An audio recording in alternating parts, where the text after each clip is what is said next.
Bismillahirrahmanirrahim. Assalamualaikum warahmatullahi wabarakatuh. Di sini kami dari kelompok A6 akan mempresentasikan desain pattern yang kami pilih, yaitu ada proxy design pattern. Nah, next.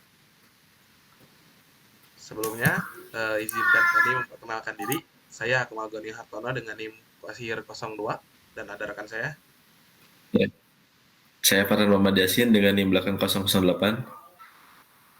Saya Naila Sania Nur Aini dengan NIM belakang 024.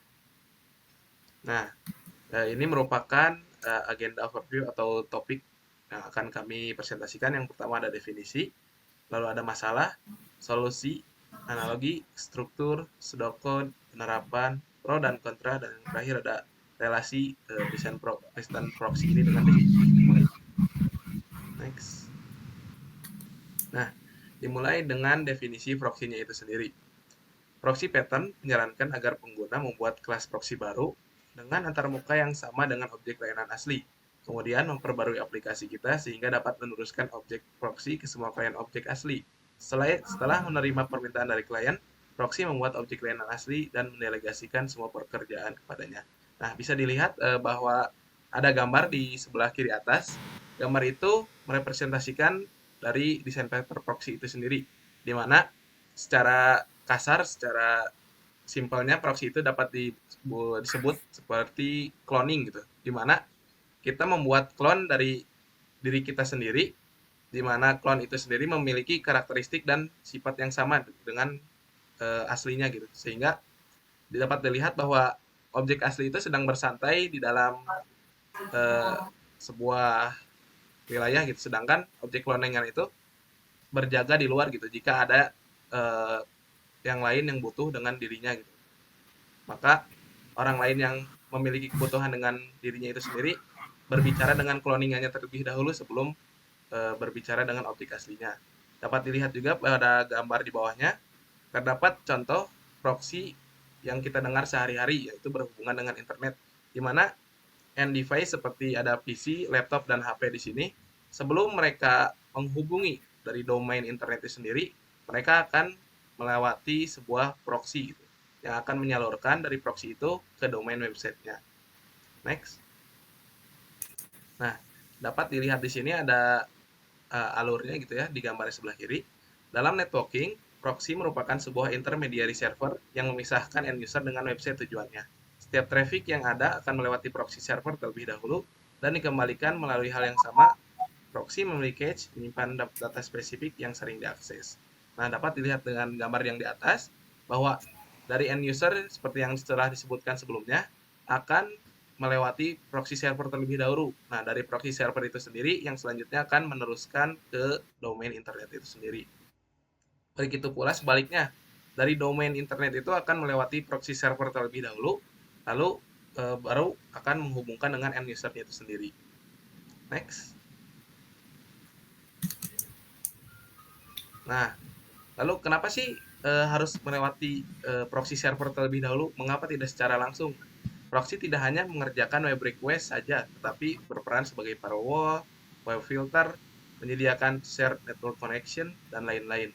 Proxy yang baik menyediakan keamanan bagi pengguna dari hal buruk yang ada di internet dan menjaga privasi pengguna. Nah, merupakan hal yang penting mengapa dari end user harus melewati proxy server terlebih dahulu, karena dalam proxy server itu juga terdapat fitur-fitur seperti firewall tadi untuk menjaga keamanan dari data kita sendiri gitu, tidak langsung mengakses ke domain internet.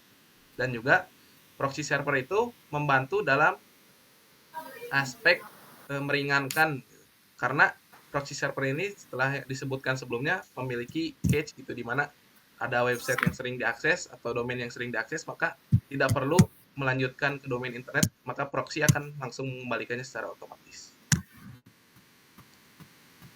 Next.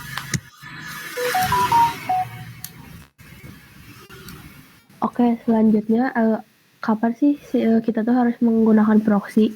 Nah, proxy ini tuh digunakan ketika kita tuh memiliki masalah dengan yang dimana kita tuh memiliki objek besar yang menghabiskan banyak sumber daya sistem. Jadi untuk mengelolanya tuh diperlukan waktu yang lama gitu, dan juga diperlukan dari waktu ke waktu gitu. Terus next. Nah, solusinya adalah dengan kita membuat sebuah kelas proxy baru, yang dimana si kelas proxy ini tuh harus sama dengan antarmuka yang sama dengan objek aslinya gitu. Sehingga nanti tuh ketika aplikasi itu si proxy itu mengcloning si objek asli, proxy itu dapat meneruskan objek proxy ke semua klien yang harusnya itu berhubungan dengan objek aslinya gitu. Terus setelah menerima permintaan dari klien, si proxy ini tuh bakal membuat objek layanan asli dan mendelegasikan semua pekerjaan kepadanya gitu. Next. Nah, selanjutnya ini merupakan analogi dari desain proxy itu sendiri. Terdapat ada interface payment, lalu ada credit card dan cash. Nah, kartu kredit merupakan proxy untuk rekening bank, yang merupakan proxy untuk sekumpulan uang tunai. Keduanya menerapkan antarmuka atau fungsi yang sama, yaitu dapat digunakan untuk melakukan pembayaran.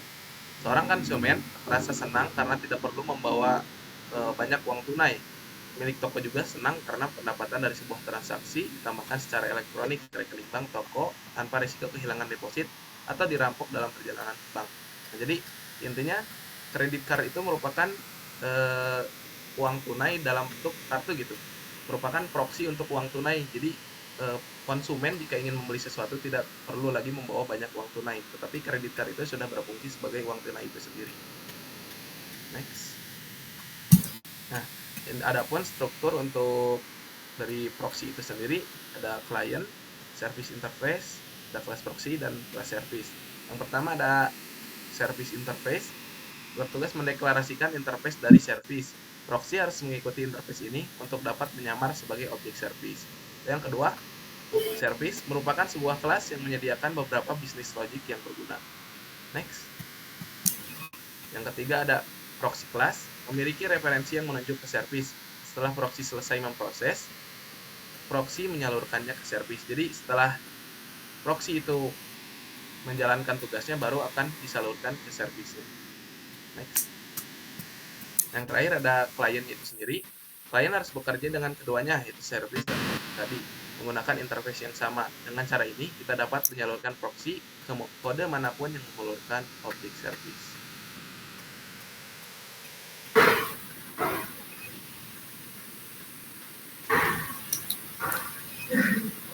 Selanjutnya ada contoh pseudocode yang kami ambil.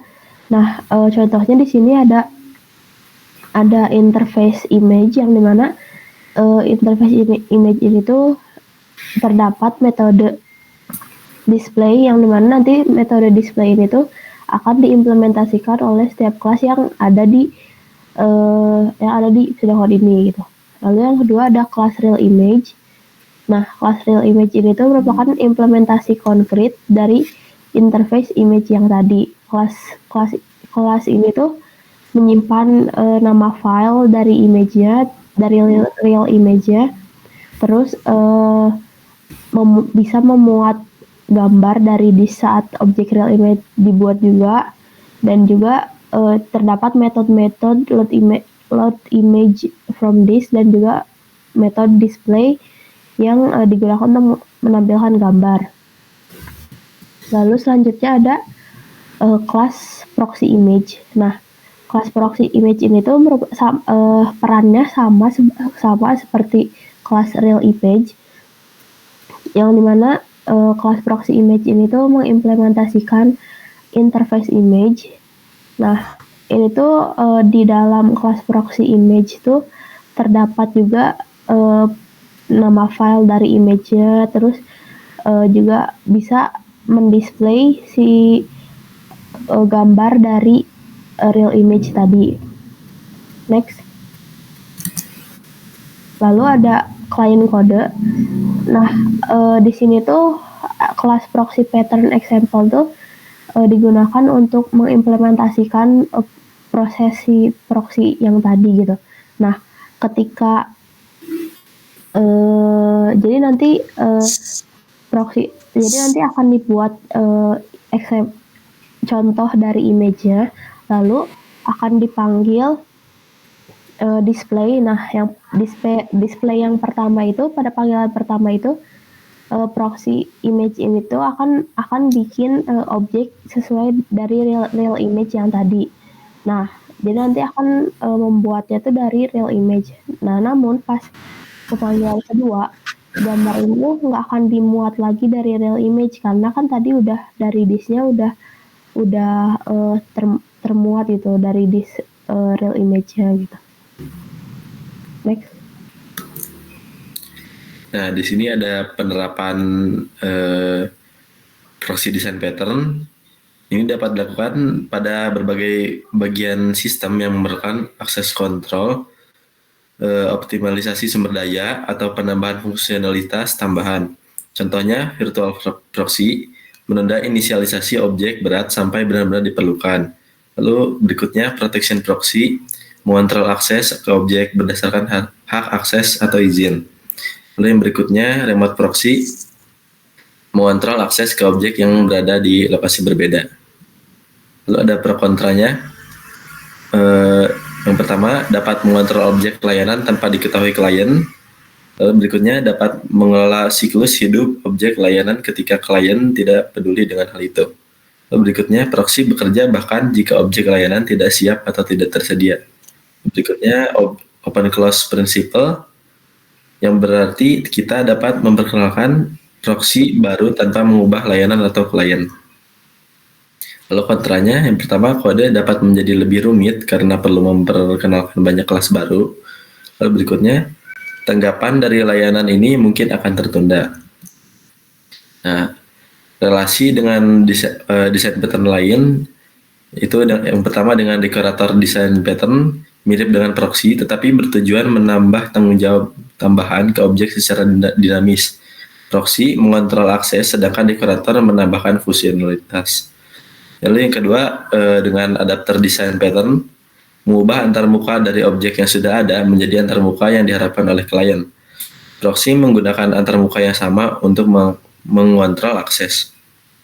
Lalu yang berikutnya, dengan facade design pattern, menyederhanakan antarmuka ke subsistem yang kompleks, proxy mengontrol akses ke objek tertentu, sedangkan facade menyediakan antarmuka sederhana untuk seluruh subsistem. Nah, ini merupakan referensi yang kami gunakan selama membangun PPT ini. Yang pertama ada Geeks for Geeks, yang kedua ada referensi dari YouTube mengenai desain pattern proxy, yang ketiga ada dari refactoring.guru. Nah, mungkin cukup sekian pemaparan materi dari kelompok kami mengenai desain pattern proxy. Mohon maaf bila banyak kekurangan dalam penyampaian materi. Terima kasih. Assalamualaikum warahmatullahi wabarakatuh.